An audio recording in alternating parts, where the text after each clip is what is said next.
Hi everyone, it's Thursday, December the 15th, 2016. I have a letter here from Schaeffer Cox dated December 7th, and it says all these letters.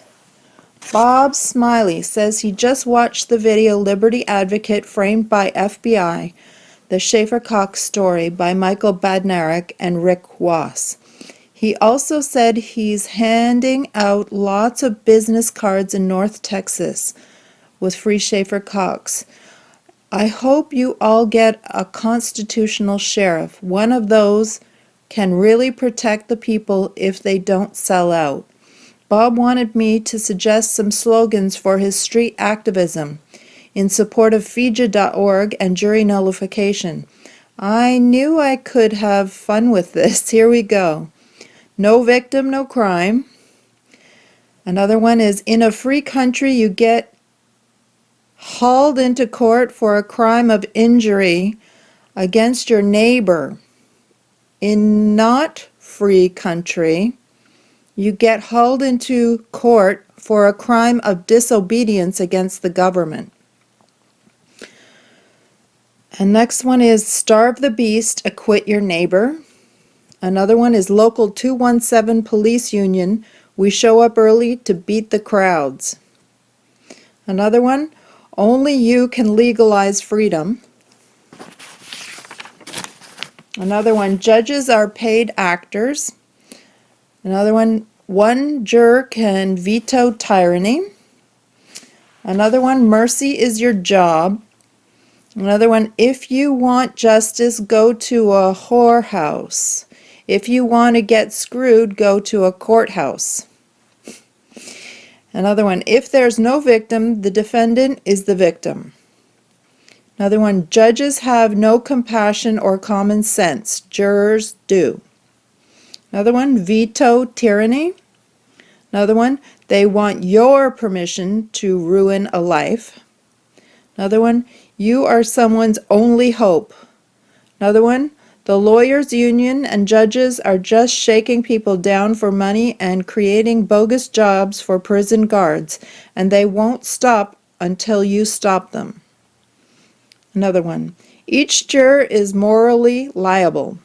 Another one, a jury is 12 independent judges. And the last one is the evils committed in spite of authority, quote, are trivial compared to the evils committed in the name of authority. That's by Larkin Rose.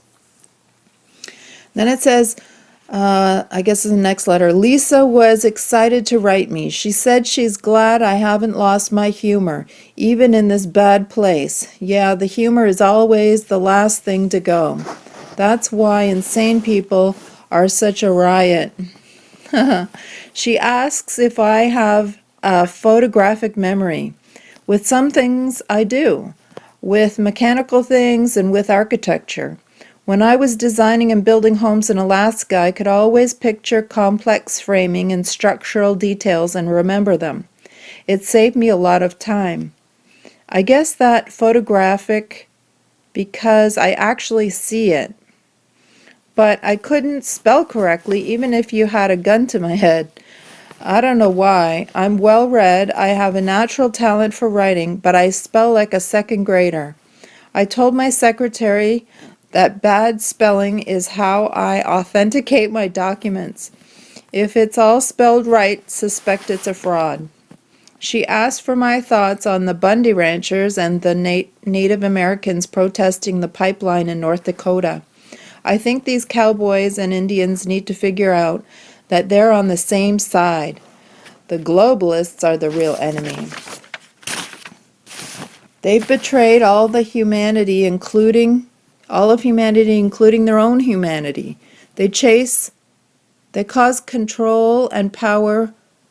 They choose control and power for themselves at the expense of prosperity and advancement for the whole human race. They'd rather be lords over a starving slum planet than equals on a planet of dignified, self-reliant, free people. The globalists know in their little black hearts that they are weak. They suspect that they couldn't make it in a world where everyone was free to prosper and thrive like people naturally do. So, they desperately cling to the system that stunts human dreams and potential. That's the kind of person you're looking at when you look at a judge or a media talking face or a bureaucrat. They've dropped out of humanity. But I'll tell you who hasn't dropped out of humanity: the Bundys.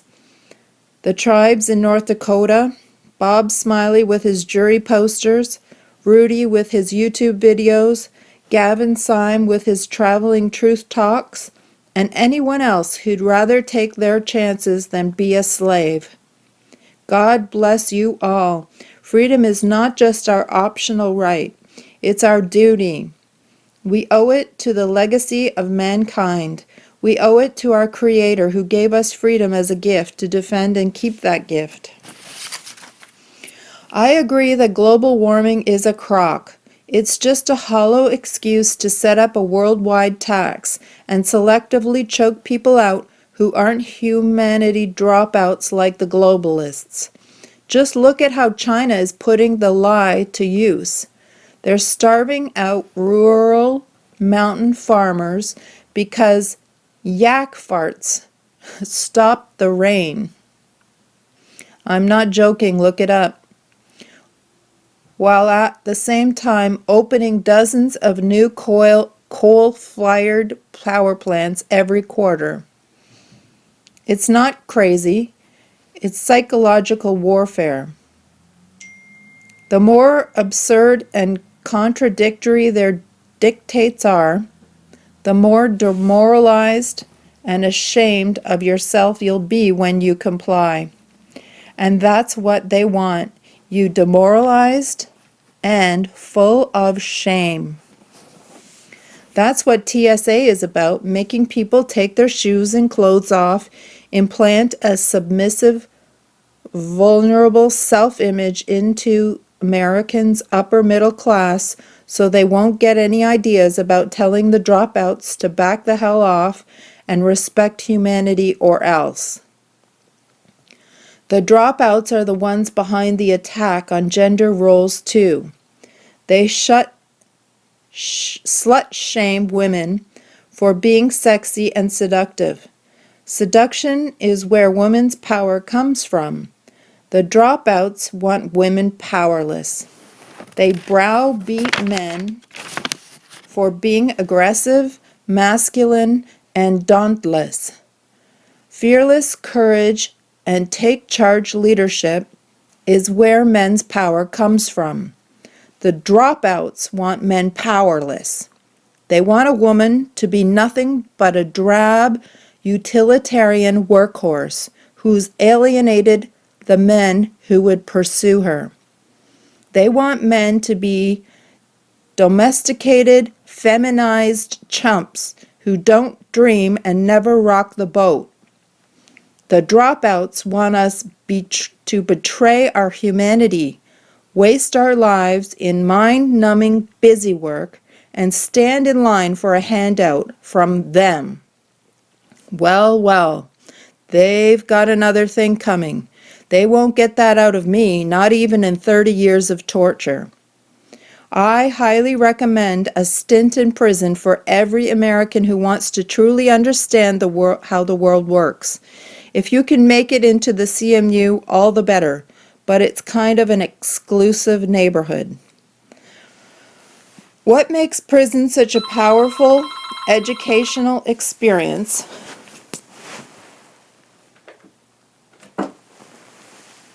I just hang up on these colors. There's too many cranks.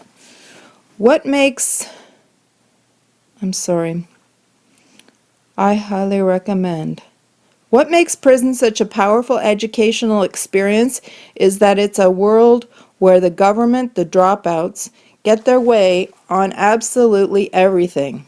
They also get to operate out of sight behind high concrete privacy walls. Governments let their hair down and show their true colors inside their own prisons. And once you've seen it with your own eyes, their lies will never work on you ever again. Because you saw how the government acts in the privacy of their own home. That's what prison is. The government's home set up just the way they like it. For those of you who go there, you'll see what I mean. Then you'll spot the similarities out in society.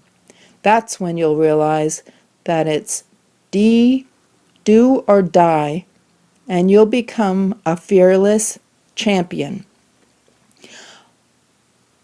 I'm not even putting a dent in the stack of letters, but I'll keep at it more later. Schaeffer Cox.